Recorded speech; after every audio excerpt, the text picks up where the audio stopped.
A good life becomes difficult the moment rules stop telling us what to do. Welcome to another story in the series From Wonder to Power, The Journey of Thought.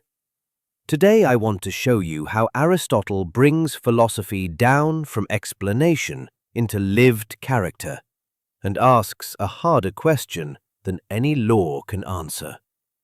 After logic and causes, something remains unresolved.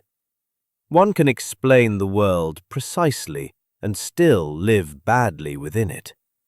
Knowledge does not guarantee judgment. Reason does not automatically produce goodness. Aristotle sees this gap clearly. If humans are not machines, then living well cannot mean following instructions alone. Ethics must deal with choice, habit, failure, and time. For Aristotle, the problem of ethics is not how to define the good, but how a human being becomes good at all. Not through sudden insight or external command, but through practice, through repetition, through learning to aim well in situations that never repeat exactly. The moral question shifts from what is true to what is fitting, from certainty to judgment. This episode begins where philosophy enters ordinary life, in markets, friendships, anger, courage, pleasure, and fear. Ethics becomes less about ideals and more about formation, not what one should admire from afar, but what one can actually become. Here, thought no longer asks how the world works, but how a human should work within it. At the edge of the training ground, Leandros, a young citizen preparing for public life, watches two men argue about courage. One boasts of rushing headlong into danger, calling fear a weakness. The other praises caution, avoiding every risk and calling it wisdom. Leandros feels pulled in both directions and trusts neither. One seems reckless, the other diminished. He wonders how the same virtue can point toward opposite extremes. Later, walking with his students, Aristotle takes up the problem calmly. Virtue, he explains, is neither an extreme nor an average. It is a mean relative to us, determined by reason. Courage stands between rashness and cowardice. Generosity lies between wastefulness and stinginess. Truthfulness sits between boastfulness and false modesty. The mean is not hesitation or compromise. It is a precise fit between action, feeling, and circumstance. Finding it requires judgment, not rules. Leandros objects that this sounds imprecise. Aristotle agrees. Ethics is not geometry. Human situations shift, characters differ, consequences unfold unpredictably. That is why virtue cannot be reduced to formulas. One learns it as one learns a craft, through practice, through correction, through attention to results. Excess and deficiency are tempting because they are simple.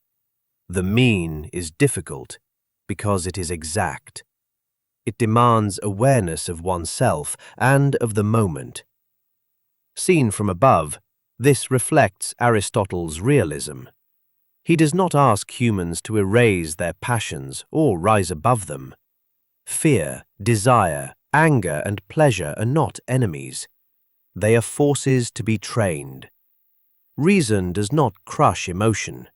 It measures it.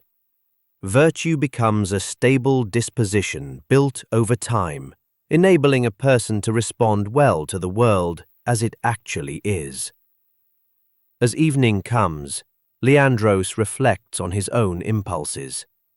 He sees how often he overshoots or holds back, mistaking intensity for strength or caution for wisdom.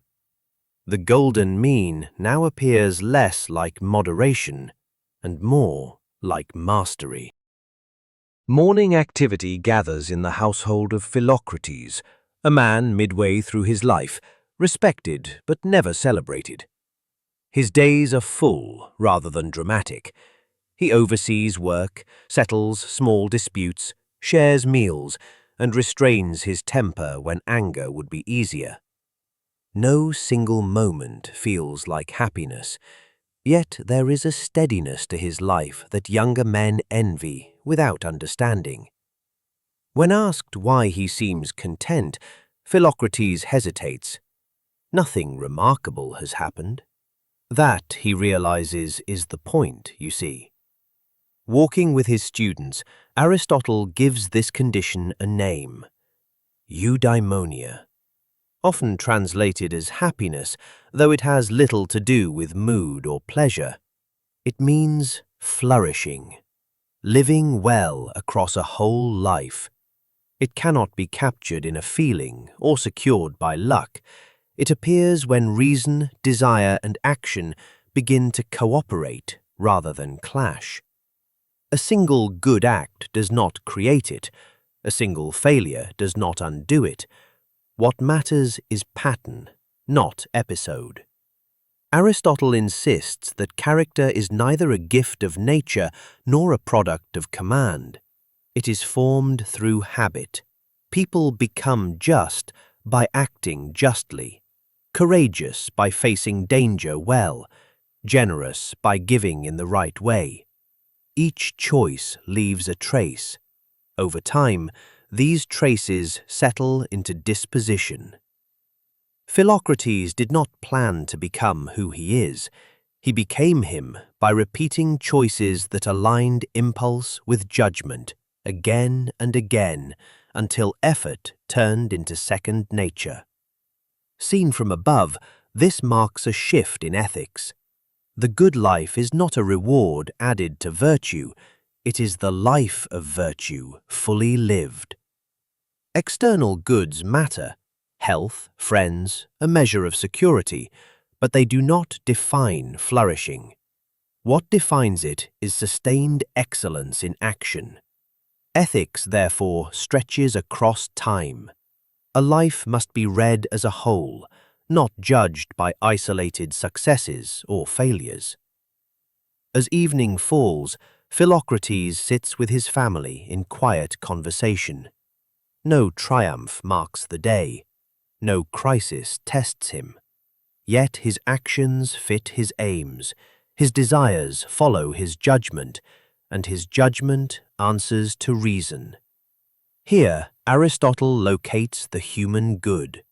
Eudaimonia is not something one has, but something one does. The long work of becoming the kind of person for whom living well feels natural.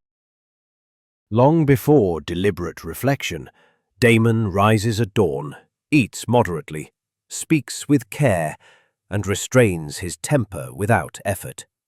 Raised in a disciplined household, these actions do not feel moral. They feel ordinary, almost invisible. Only later, among peers whose lives swing between excess and regret, does he notice the contrast. What feels natural to him looks heroic to others. Character, he realizes, was shaped long before conscious choice appeared. Aristotle uses cases like this to make his point. Virtue does not begin with knowledge or intention, but with repetition. Humans are not born just or unjust, temperate or intemperate. They are born able to become so. Habit fills the gap. Actions repeated under guidance carve pathways in desire and judgment. Over time, what once required effort turns into inclination. Reason no longer struggles against impulse. Impulse learns to follow reason. This does not weaken responsibility, Aristotle insists it deepens it. Because habits grow through action, people are accountable not only for what they do, but for what they become. Law, education, and upbringing matter because early patterns harden quickly. A city that tolerates disorder trains vice as efficiently as one that rewards excellence trains virtue. Moral failure rarely arrives suddenly. It is rehearsed quietly. Seen from above, habit stands at the center of Aristotle's ethics. Rational insight alone is fragile. Rules collapse under pressure. Emotion overwhelms intention. Habit gives ethics durability. It weaves reason into the body, into timing, into instinct.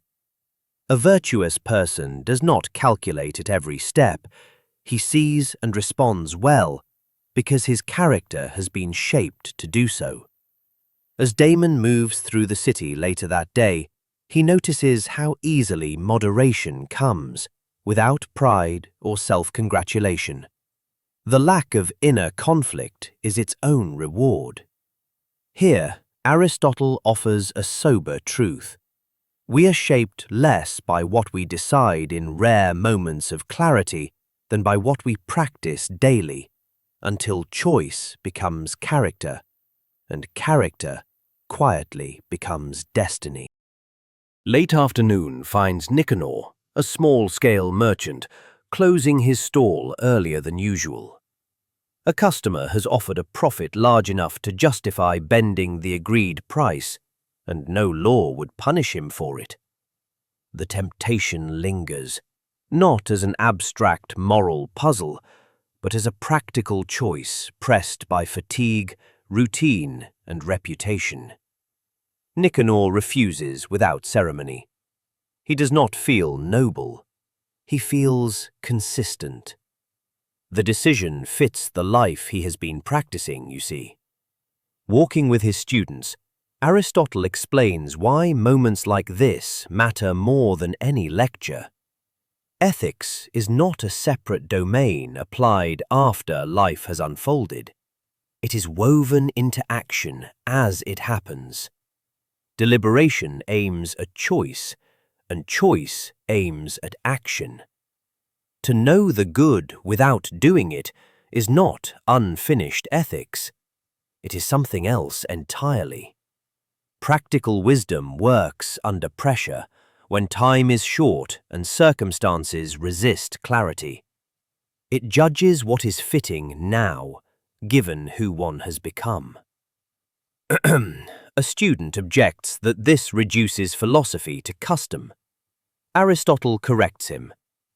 Custom trains habit, but reason directs it. Ethics is practical because life is practical. Decisions about money, friendship, courage, and pleasure do not wait for proof. They recur, demanding proportion, timing, and steadiness. Principles are learned to be enacted. Actions are shaped to reflect principles. Separate them, and both collapse. Seen from above, the contrast with earlier moralizing becomes clear. Aristotle does not ask people to step outside life to judge it. He asks them to live attentively, allowing reason to inform habit, and habit to support reason. Ethics becomes a craft exercised daily, not a code consulted occasionally. The good life is shown not in speeches or vows, but in the quiet reliability of conduct across ordinary days. As Nicanor locks his stall, the loss of profit does not trouble him. The gain is less visible, but more durable. His actions continue to match his judgment.